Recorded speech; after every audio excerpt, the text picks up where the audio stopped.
no idea that my experiences would contain aught else than a simple tale of life in an asylum.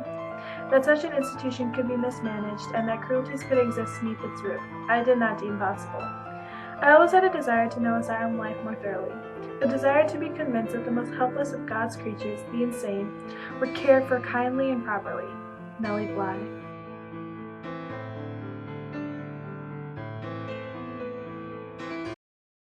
During her stay in the asylum on Blackwell's Island, famous journalist Nellie Bly encountered the mistreatment, abuse, and inorganization within the walls of a mental institution firsthand. Through reporting these horrors, she challenged the established perception of the mentally ill. Bly's actions played a large role in initiating asylum reform in America. In 1964, in the small town of Cochrane Hills, a little girl with a big destiny was born. Though her parents bestowed her with the title Elizabeth Cochrane, the world would later know her by her pen name, Nellie Bly. Both Michael and Mary Jane Cochrane valued their daughter's education. Before his death in 1870, Elizabeth's father made an effort to educate her at home. Her mother later sent her to school to be trained as a teacher. But Nellie Bly had a different idea. She had a passion for writing and wanted to become a journalist. At the age of 16, Elizabeth and her mother moved from Cochrane Hills to Pittsburgh.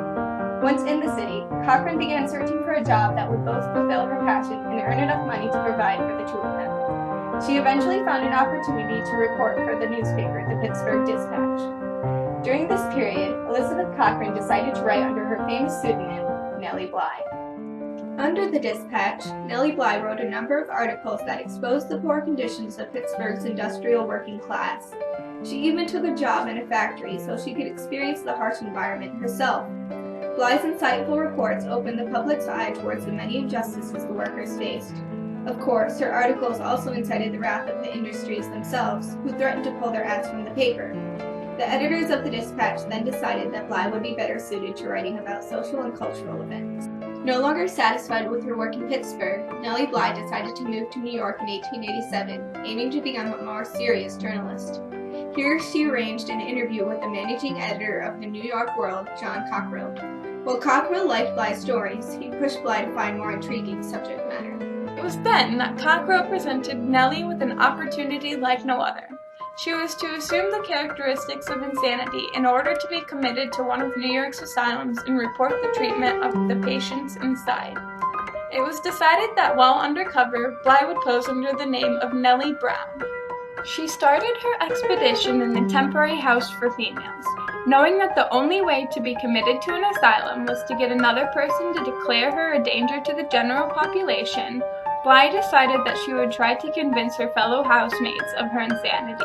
After successfully doing so, Bly found herself in the Essex Market Police Court where she was charged as insane. Competing newspapers like the New York Sun and the New York Herald reported on the trial without knowledge that this poor woman, Nellie Brown, who claimed to be from Cuba, was in fact the journalist Nellie Bly. From there, she was sent to a mental house called Bellevue. This was a horrible prison-like asylum where many of the inmates appeared to be perfectly sane. After passing through a few other examinations and an interview, Bly was able to convince the doctors of her mental instability and was then admitted to her final destination, Blackwell's Island. Once inside the asylum, Bly decided that she'd drop her performance and instead behave like her regular self. Yet, even though she acted in every way as a sane individual, the doctors on Blackwell's Island remained convinced of her insanity. From the moment I entered the insane ward on the island, I made no attempt to keep up the assumed role of insanity. I talked and acted just as I do in ordinary life. Yet strange to say, the more sanely I talked and acted, the crazier I was thought to be.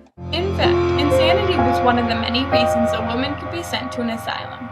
In the 19th century, a woman's husband could commit her to an institution merely because he wanted an excuse to file for divorce. A man could also send a woman to an asylum for anything from disobedience and unwanted pregnancies to depression and alcoholism. The asylum was a living nightmare to the thousands of people inside. Bly encountered horrifying abuses from the nurses, the very people who were supposed to be taking care of them. She spoke to a woman, Bridget McGinnis, who was often brutally beaten, and in one case, broke 2 of her ribs during the encounter. Any reports of the treatment were tossed away by the doctors as the imaginings of the diseased brains. Nurses would punish those who attempted to speak out. Of course, if the patients did not perish from the nurses' harsh practices, they might die from starvation. The food was often inedible and blanketed with mold. Nellie stated, "The eating was one of the most horrible things. The hungry and even famishing women made an attempt to eat the horrible messes. Mustard and vinegar were put on meat and in soup to give it taste, but only helped to make it worse." In contrast, the staff of the institution feasted on fresh fruits and vegetables and hearty meats and cheeses. The asylums were freezing and sanitation was out of the question. There were too many people and not enough clothes. In addition, the women were only permitted to bathe in the same tub of frigid water once a week. Conditions like these made pneumonia one of the most common ways to die. Overcrowding, favoritism, and even drug abuse were all pressing issues on Blackwell's Island. McGinnis even told Bly, "They inject so much morphine and chloral that the patients are made crazy. I've seen patients wild for water from the effect of the drugs, and the nurses refuse it to them. I've heard women beg for a whole night for one drop, and it was not given them. I myself cried for water until my mouth was so parched and dry that I could not speak." The women here were treated as less than human, regardless of their mental condition. After 10 long, strenuous days, Nellie Bly was finally removed from Blackwell's Island. After returning from the asylum, Nellie Bly published her findings through the New York World and later compiled her articles into a short novel titled 10 Days in a Madhouse. Like the investigative reports Bly wrote through the Dispatch, her story about her journey to Blackwell's Island brought public attention to the mismanagement of insane asylums and the cruelties patients faced.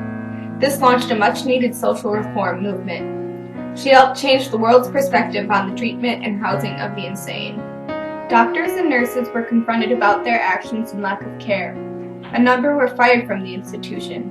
The Committee of Appropriation gave $1 million for the benefit of the insane.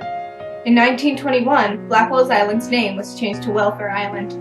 But no concrete changes were made until the 1930s, when patients were at last transferred from Welfare Island to the newly constructed facilities on Rikers Island under Mayor LaGuardia's Reform Correction Commission. Today, all state psychiatric hospitals must uphold the standards set forth to them by the Joint Commission and Centers for Medicare and Medicaid to assure that the abuses Bly exposed won't happen again.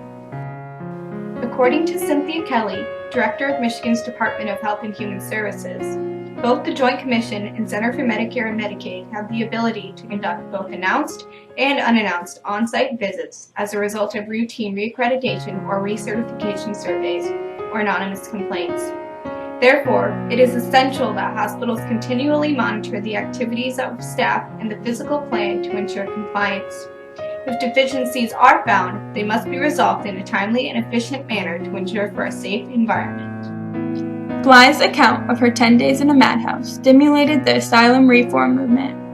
With their help, the mentally ill were no longer viewed as animals, but as humans, and were treated as such. Laws were set in place to hold doctors and nurses accountable for their actions. Just as Nellie Bly would have wanted, the most helpless of God's creatures, the insane, were at last treated kindly and properly.